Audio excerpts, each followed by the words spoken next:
your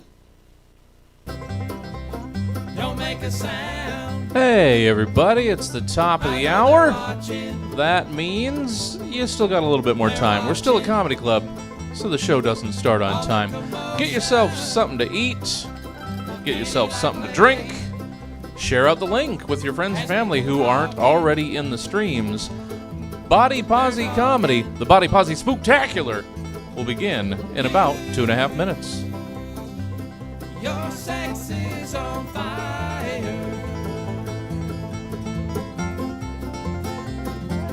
Dark of the alley, breaking of day. Ahead while I'm driving.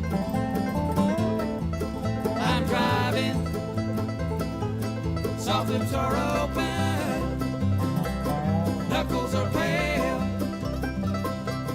Feels like you're dying.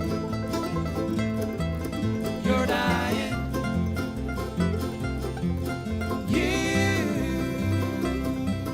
Your sex is on fire.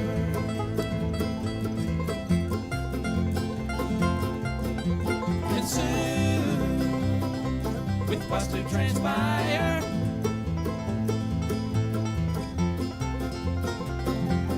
hot as a fever,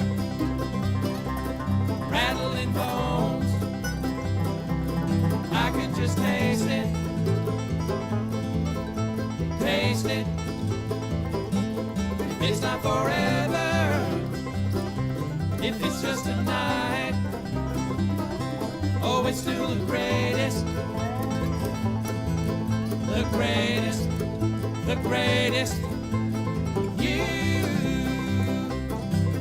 Your sex is on fire.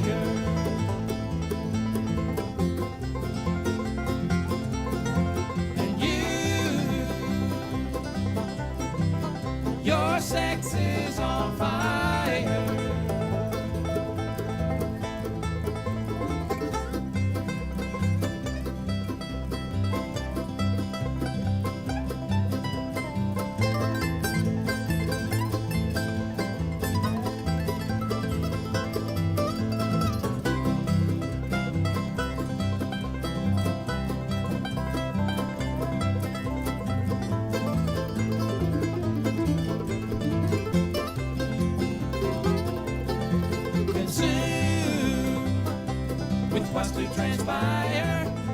Welcome to the virtual Stab Comedy Theater.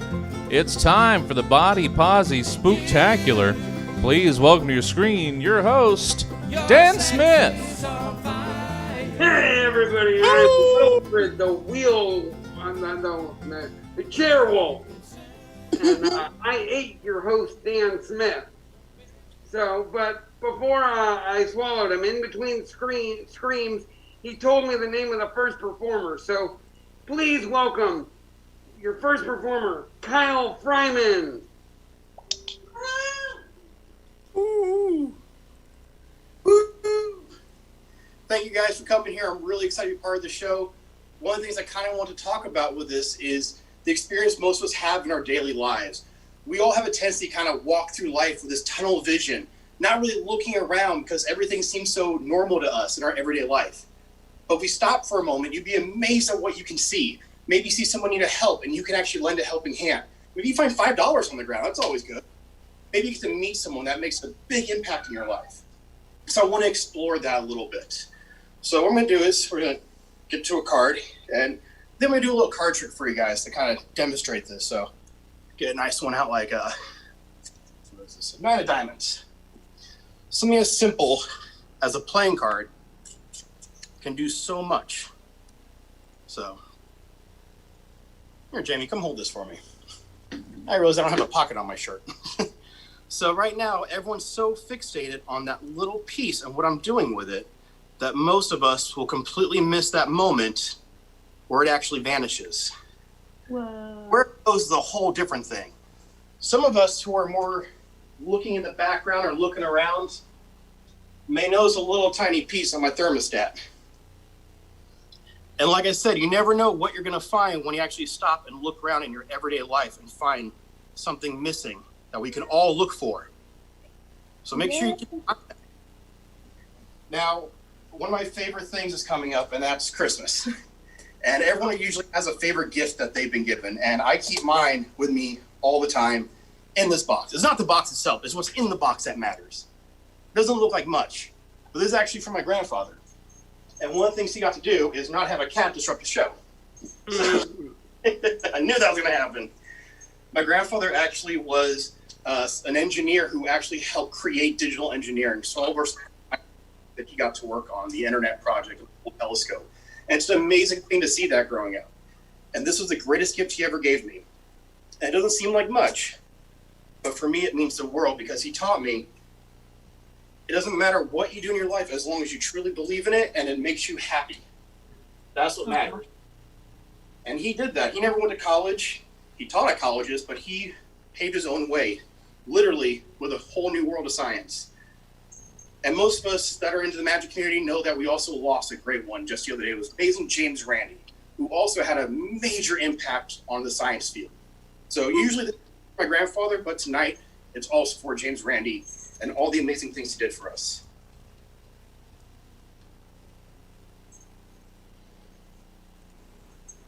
Whoa.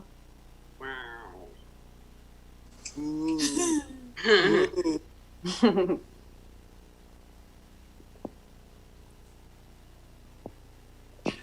Wow. I know it doesn't seem like much to people, but to me it means the world. I don't really know what it is. It's just there. No matter what I do with it, I always seem to find it, even in my darkest times. When I can't clearly see anything in front of me, I know I can easily just find it again.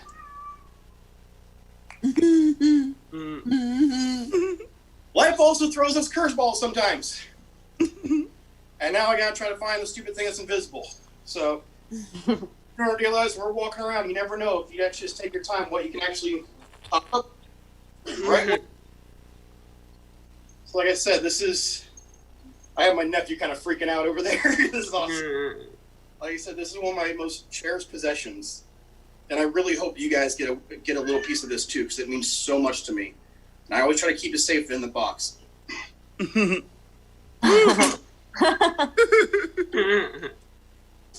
It doesn't seem like much to most people, but to me, this is the most valuable thing I own. So thank you everyone for watching this. I'm really honored to be a part of it, and I really hope you can take something away from this and use in your everyday life as well. Thank you guys. Thank you, Kyle. That is great. Man, have you guys ever had to climb out of a werewolf guts before? Not fun. But hey, being comedy in the time of the Rona has been very different, of course. But one of my favorite things is getting to meet comedians from all over the world and even have them on our show. Our next comedian is one of those comedians. She's coming to us live from Toronto, Canada tonight. Please welcome Desiree Walsh. Woo! Hey, thank you for having me, Dan. Yeah, you're welcome. Can I start? Please do. Okay. Yeah, so before I start, I just want you all to know, some of you probably already know, I am disabled. I use a wheelchair, kind of like Dan. And if you already knew that, I am still disabled from the last time you saw me. I have been drinking those essential oils, but to no avail. Yeah. You wouldn't believe how many people from my past that I've run into that are like, you still can't walk, eh? And then I'm Canadian, so that's why they sound like that. And it's just like, yeah, paralysis is permanent. It's not a skill I haven't acquired. Is it right, then left, or left, then right? And what do I do with my arms? Do I hold them really straight, or swing them, or hold them out like an airplane? Act right now. And if we were to you'd be laughing. Yeah, it all just seems rather complicated. I think I'll just get a wheelchair and live my life that way. It for sure will be much easier. Yeah. I like to let people know off the top that I do use a wheelchair, since we are on Zoom, because I don't want anybody thinking I'm doing like very specific, edgy shit on disability and society as like an able-bodied white woman. I have noticed society treats the disabled different, and I have a hot take. It actually is my real life, and since this is a Halloween show, I have a Halloween joke. Back in the day, when I used to be a little bit more fun, specifically the early 2000s, that will be important later, myself and my friends would like to go to dress up and go to the bar, and without fail, one of you walkies would always be like, that is a very interesting costume. The wheelchair is very realistic. Now, walkies, I'm not sure why you sounded like a cartoon elephant. That is obviously the mom in the show. But you did. And, like, I ask you, walkies, like, what woman in the early 2000s specifically, because that will be important later, is putting on her giraffe onesie to go to the bar with her friends from Urban Outfitters that was all of $12 and thinks, this is missing something. It's missing something. I know, a wheelchair. I will get a $7,000 titanium wheelchair. I will sit in it and I will bring it to the bar. It will go perfect with my giraffe onesie from Urban Outfitters. No, everyone knows that in the early 2000s, if a woman was getting ready for Halloween, or really any event for that matter, and thought, something's missing, I need something, it was body glitter, not a healthcare aid. Because body glitter was a trend in the early 2000s. Yeah. The best jokes are the ones you have to explain. If you're not giving a 9-minute TED Talk after every punchline, you're doing it wrong. Subscribe to my podcast for more tips. I don't have a podcast. I just wanted to fit in. Yeah. So I work in a bank during the day when I'm not yelling jokes into my computer. And people are always like, oh, like working at a bank must be so hard. Because I hang around with a lot of comics, so corporate job. And it's really not that hard. All you got to do is show up on time with a clean shirt and not touch anyone's bum. The pandemic has actually made it considerably easier since I now work from home and also live alone. Yeah. I really like working at the bank because it's very politically correct,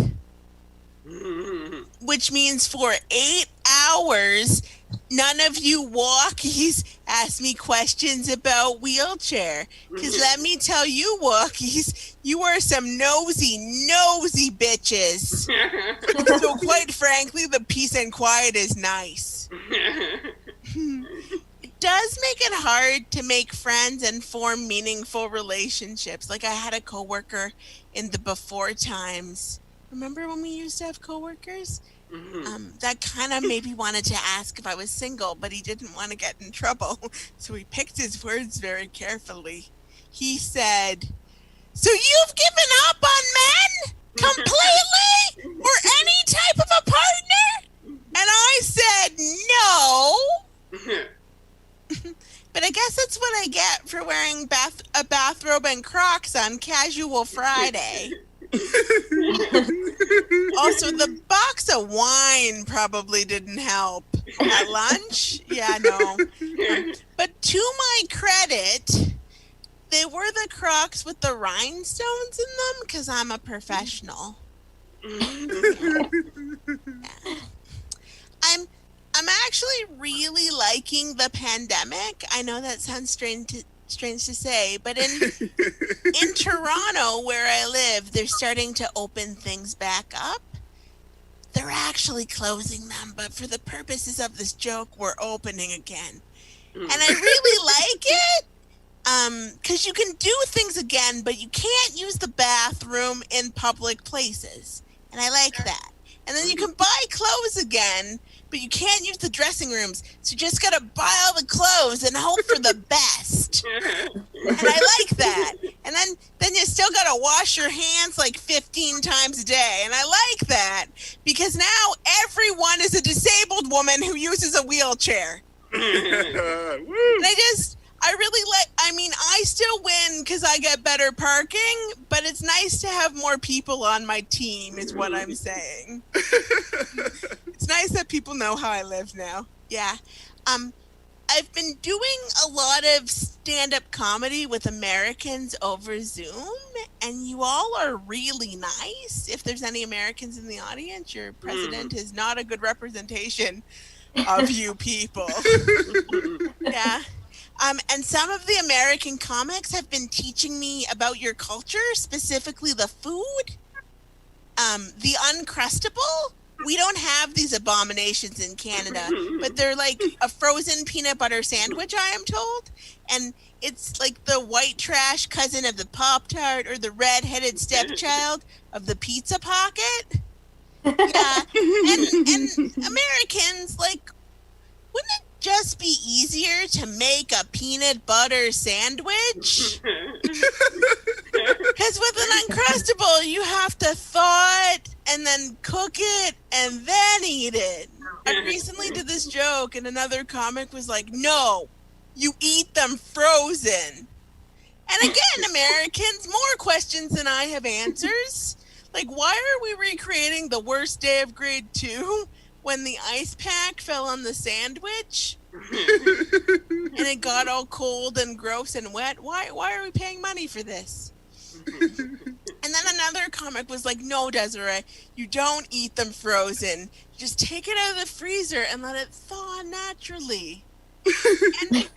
And now I have a question. Is it a friend or is it food? Like, what do you do? Just take it out of the freezer and like cuddle it till it's the desired temperature you need? Sing it, Tiny Dancer?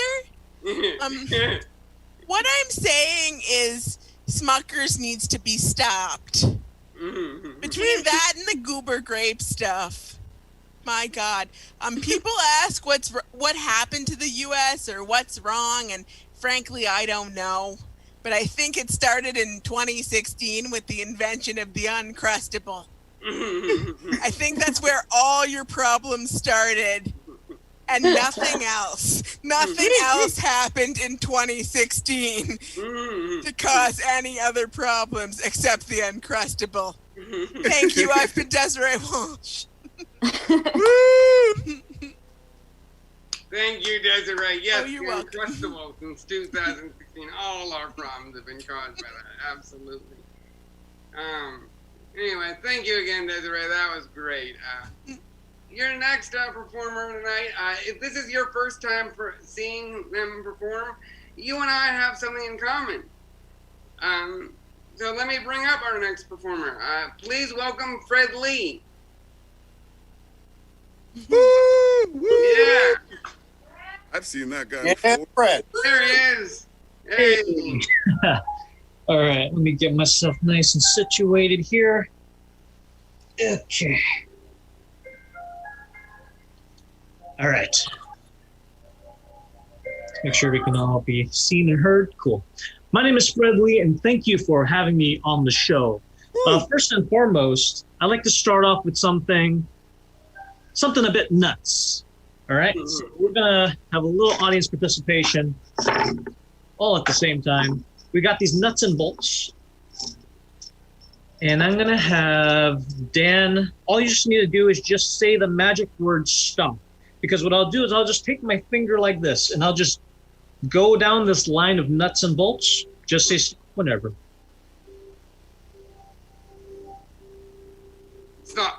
This one right here. Yes. All right, perfect. Now, what I'm about to do requires immense concentration. So, for just a brief moment, I'm actually going to unplug the mic because using just the power of my mind, I'm going to actually try to move this nut off this bolt. And as you can see, it takes a bit of work. This is the one that you selected, Dan. And ladies and gentlemen, this is live. No camera tricks. All mind over matter.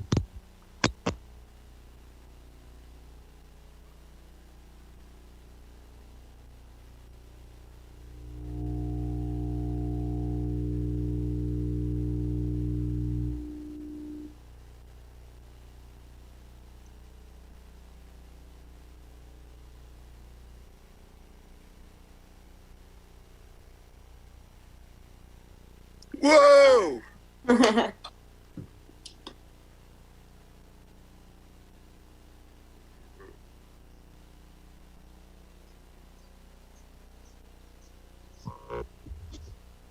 right, I'm back. Okay, cool. All right. Glad that all worked out and I didn't destroy anything else, nor did I destroy this mic. This is perfect. All right. Crazy stuff aside, I'd like to get into the meat and potatoes of what we're about to do today. It's a bit of black magic because we're going back in time, and since it's Halloween and all that stuff, I just wanted to share this form of black magic. It's known as divination, also known as tarot reading for most people, but this predates that. So what we're going to do is take out the following from this burlap sack. We have a vessel. That's crucial. We're going to get to that in just a bit. Then, of course, inside the box, we have the medium in which we are going to use to divine someone's past, present, future. In this case, we're more concerned about the future.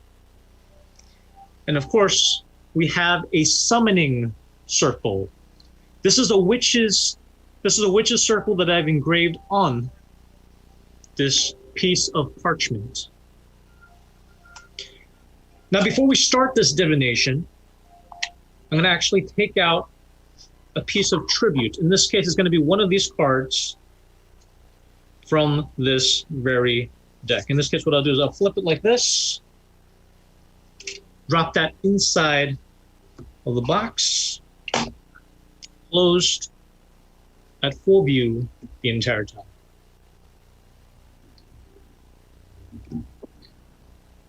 Now we're going to pick on somebody. Dan, do the honors, say any audience member that we have here tonight, and we're going to divine their, in this case, future or what they seek to desire. Muted. There we go. Don't know the audience members, but I'm going to go ahead and say Claire. Claire. All right, Claire, here's what we're going to have you do. Claire, what you're going to do is on your side of the screen, even though no one else can see, it's totally fine. You're going to do this at your own pace. What you're going to do is you're going to take your left hand. And with your left hand, you're going to ball it into a tight fist towards the screen. Got it.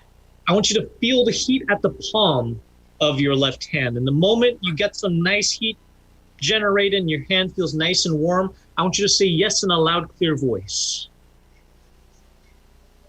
When you get Yes. that warmth, perfect. Now, when it counts to 3, you're going to slowly open your hand like this towards the camera. When you do, watch the vessel. We're going to try to establish a connection through this digital medium. medium. Okay, stupid puns aside. Let's do this. Ready? Yes. All right. 1, 2, 3. Slowly open up your hand towards the camera and watch.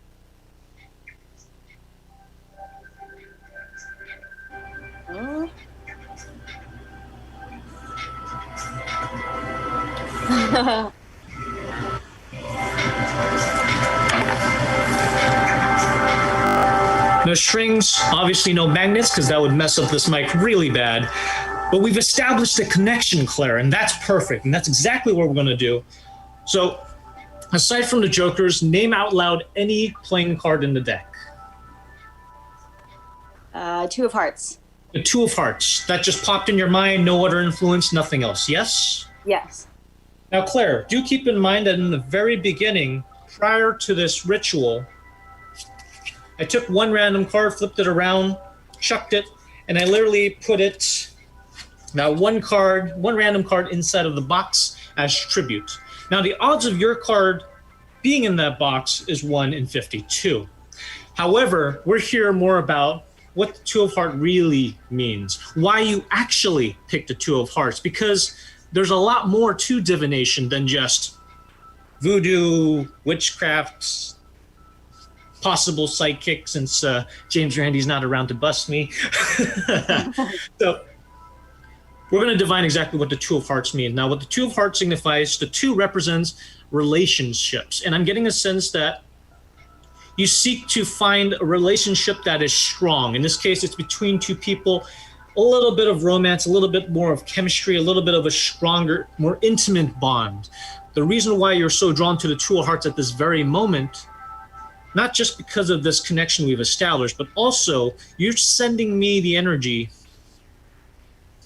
that you're seeking someone special, someone that keeps you warm and fuzzy on the regular. Does that sound about right to you? Yeah. Yeah. And none of this is prearranged. This is exactly just straight up cold. And this is the first time we've actually met. Yes. Now, what's interesting about the card that you selected reminds me of a tale that is roughly hundreds, perhaps thousands of years old. And it's a story about a man named Faust who performed a ritual similar to this. He too had tributes and summoned a spirit, and the spirit's name is known as Mephistopheles. Now, Mephistopheles and him struck a deal. He's got 24 years to live, and during that time, he has all the power, wealth, pretty much anything he can ask for, in exchange for just living an additional 24 years. When the 24 years is up, Mephistopheles will have a representative come collect his payment. Now, as the 24 years have passed, do keep in mind that the tributes, when offered to a spirit, will often disintegrate. Mm. Wow.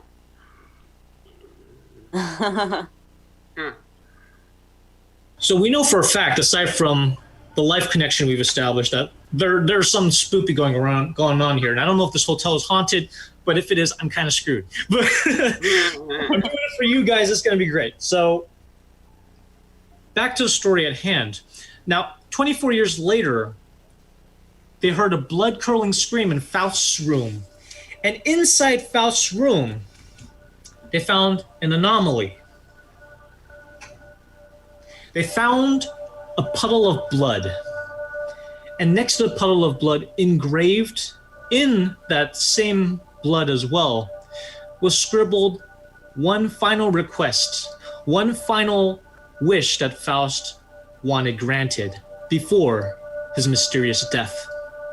And that is he too wanted to find a special someone to keep him warm, whole, complete.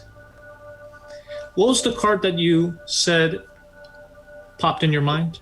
Two of hearts. The Two of Hearts.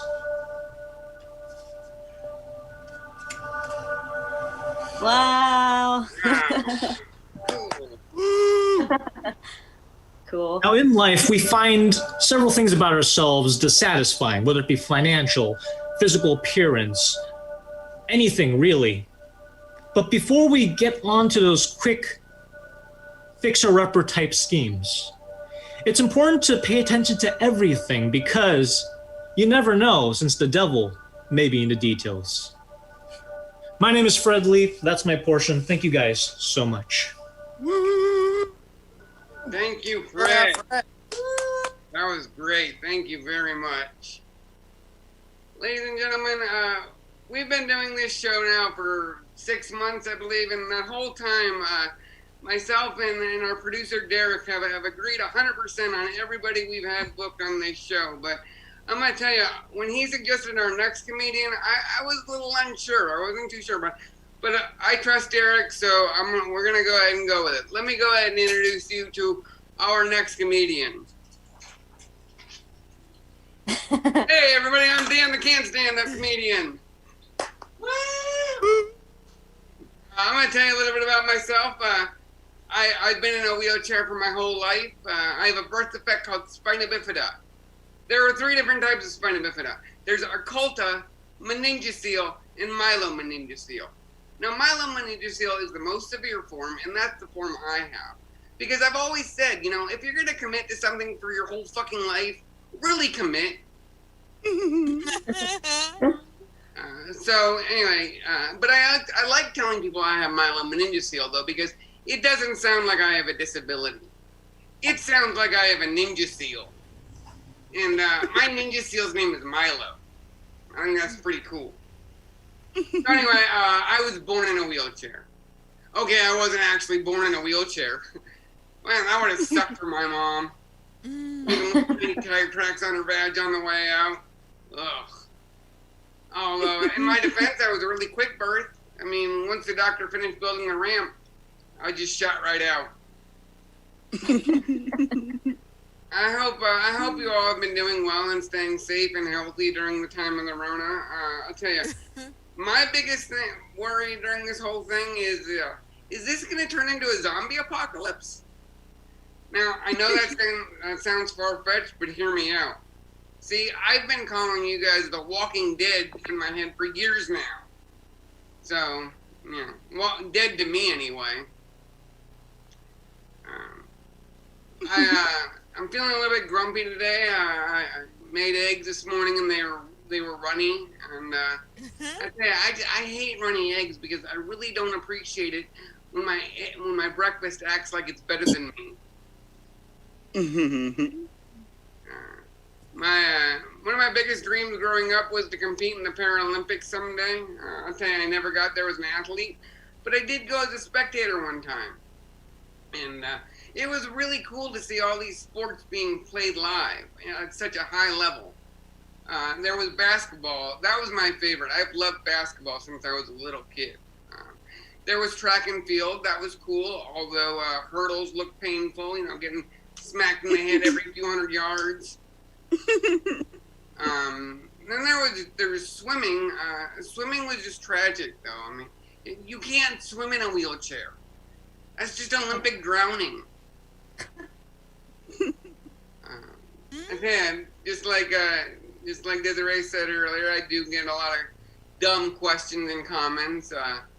You can't see in this little box that I'm in, but I don't wear any shoes. And one time one guy asked me, "Why don't you wear any shoes?" I asked him, "Why don't you wear a bra?" He got all offended. He had some pretty big man titties. He said, "I don't need to." I said, "Exactly, bitch." One time somebody said to me, "Hey, you should get an electric chair."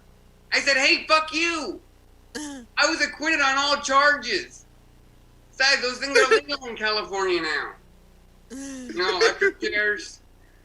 I think the dumbest thing anybody's ever said to me, though, came when I was in college. See, the IT guy that also worked at the college, he was also in a wheelchair. And one day I was talking to the librarian when the IT guy rolled by. And the librarian stopped what she was saying mid-sentence, and she said, "Hey, do you know that guy?" I went in and said, "Yeah, lady, we're all in one big fucking club. You know how Best Buy has the Geek Squad? Yeah, we're the Gimp Squad." I didn't say that, though. I was nice, and I just said, we've met a couple of times. I'm not even kidding you. Her next fucking question to me was, "Is he your brother?" I said, "Oh, so you've heard of Anna and Steve?" She said, "No, who are Anna and Steve?" I said, "You see, Adam and Eve each had a twin who couldn't walk. So they were completely left out of the Bible because God didn't want to admit that he fucked up on 2 of the first 4 humans he created."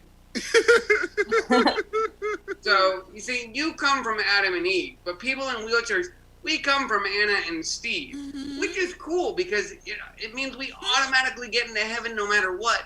Because neither Anna nor Steve could reach that damn apple.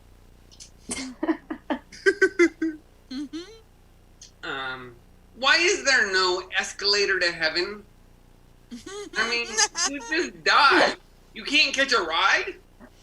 Yeah. Welcome to eternal paradise. But first, here's some stairs. Obviously, I don't give a shit. I've been riding the highway to hell since the day I was born. I mean, at least it's wheelchair accessible. I'm just thinking about you guys, though. No, actually, no, I don't believe in all that. I don't believe in heaven and hell or God. I'm actually an atheist. Woo!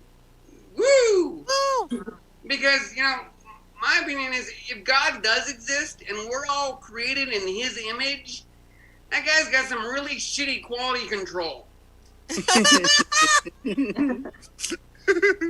just want to let you guys know that it's okay to laugh at the person in the wheelchair. This time. This is like the one thing to get to do it without being an actor. Oh, wait, I can't do this joke in this set because we've already had a person. Anyway, moving on. Plan your sets accordingly, people. Anyway, I quit drinking recently. I have 18 months sober now. Thank you. Yeah, I had to quit drinking, though, because, if I had gotten one more DUI in this thing, my wheels were going to get impounded. And then I'm really doing a pub crawl. I am having a little bit of a hard time with it, though. I mean, obviously, 12-step programs don't work for me. People tell me, hey, you should try non-alcoholic beer. You get the flavor and the feeling of drinking a beer without the guilt. Drinking a non-alcoholic beer for the flavor and the feeling of drinking a beer is like doing a line of Coke for the flavor and the feeling of a nosebleed.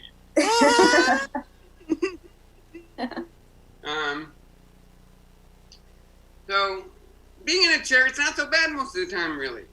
But I'll tell you, the biggest fuck you in all of society to people in wheelchairs specifically, it's outside every goddamn elevator. It's that little sign. In case of fire, use stairs. Right below that, there should be another little sign with a picture of me on fire. Management not responsible for barbecued cripples. Don't worry, I can say the C word. You can't. Well, Desiree can. That's right. But you can't, but I can. Yeah, that's our N word.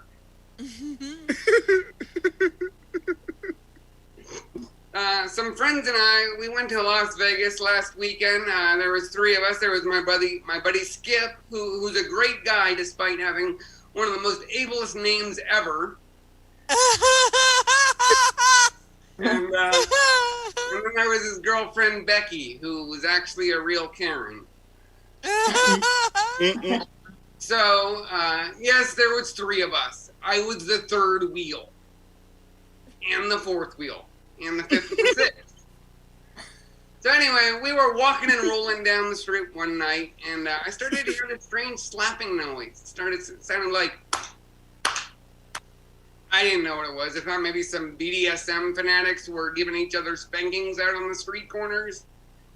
But, it wasn't that, though, but there was all these guys lined up on the sidewalks with these little trading cards, slapping them up against their hands, making that sound.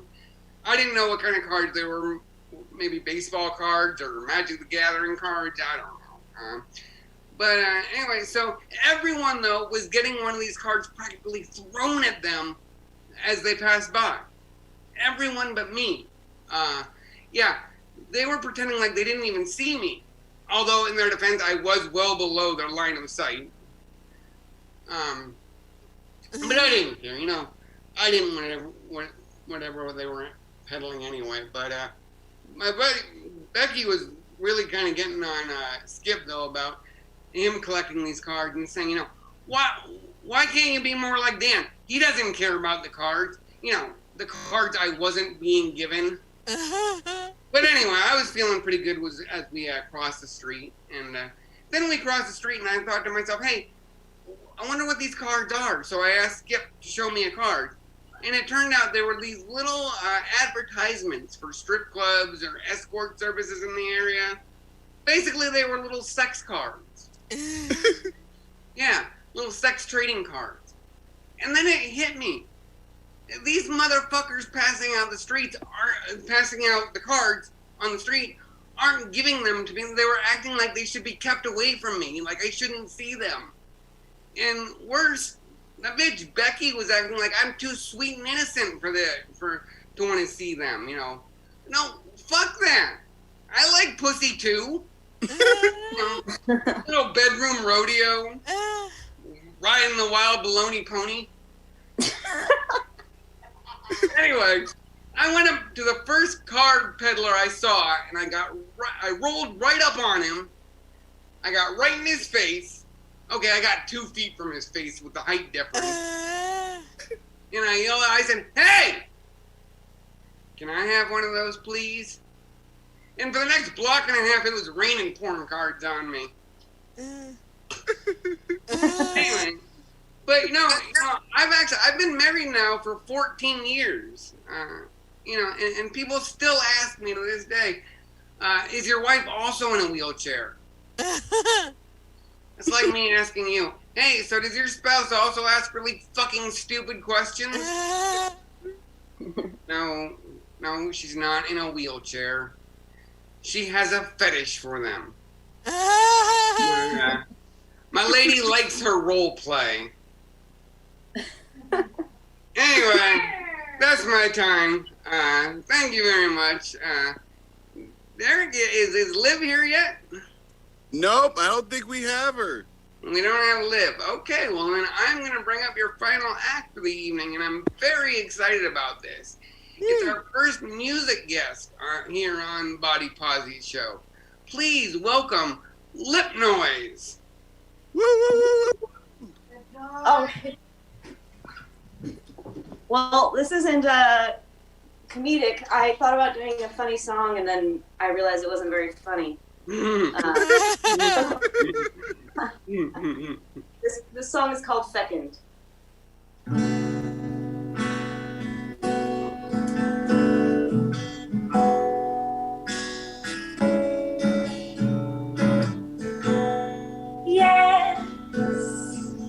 Yes, I do. I have line to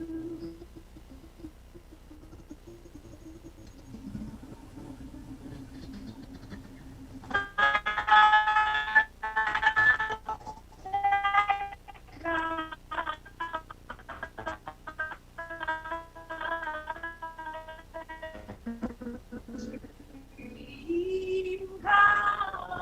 true. I stargaze as mouses right into you.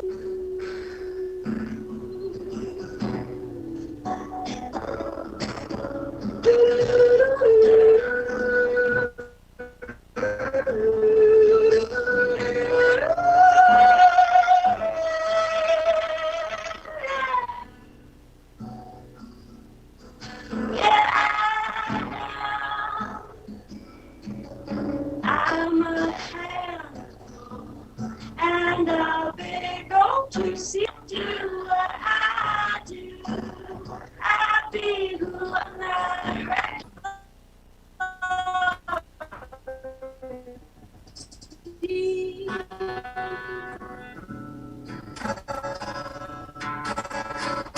I can't help it if I'm more sultry than the salting of the sea. You'll find me drifting, billowing and free. Why you so threatened by my sexuality? You and I bless me, I'm Christ-like, my body and blood are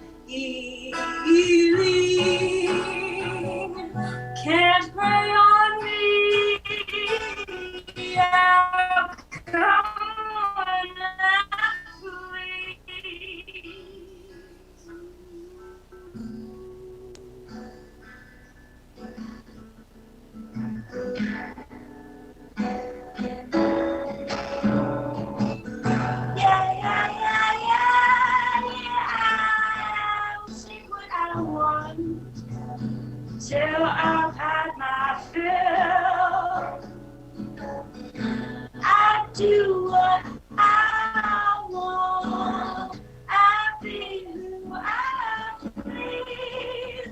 I will not sacrifice my autonomy. Why you were so threatened by my sexuality? Are you anti-climactic, a tactic to suppress me? I'm Christ-like, my body and blood are healing. Can't prey on me, I come when I breathe.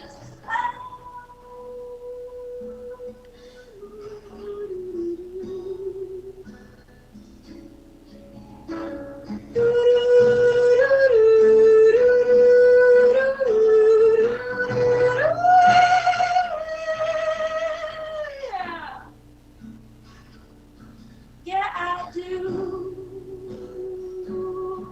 I maintain the right to be bigger than you. I go where I want. I be who I be. I will not sacrifice my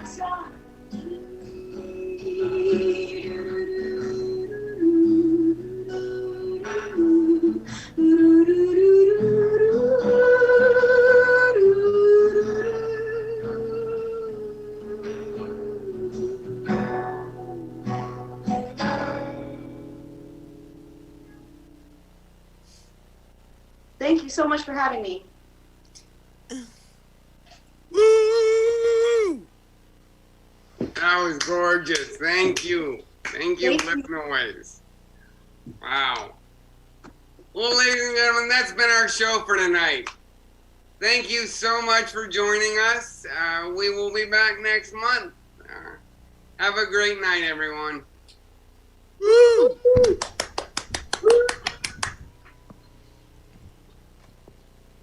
Thank you one more time to everybody here on the Body Pozi Comedy Show. Kyle, Desiree, Fred, Dan, and Lip Noise. Thank you all so much for coming out. This has been the Body Pozi Spooktacular. Body Pozi Comedy every fourth Friday of the month at 9 p.m. Be sure to check them out in November. And thank you for coming.